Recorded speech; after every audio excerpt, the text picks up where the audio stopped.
On 2nd February, we all will go because Karbi Anglong is our land. Karbi Anglong belongs to us and protecting it is our responsibility. We are Karbi, this land is ours. Karbi Anglong is our pride, our right. Jai Karbi Anglong! 2 फरवरी को हम सभी अवश्य जाएंगे क्योंकि करबी आंग हमारी धरती है, करबी आंगलों का स्वामी हम है और इसकी रक्षा करना हमारा कर्तव्य। हम करबी है, यह भूमि हमारी है, करबी आंगलों गौरव हमारा अधिकार है। जय करबी Anglong!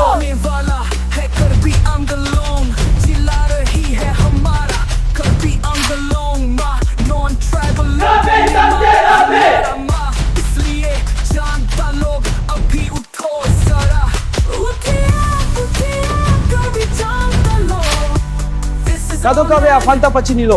Non 2nd February ani chetongit na.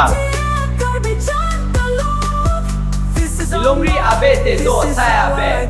Kaya dete Karbi pu chipu longle. Etu malongle. Etu hello hempu.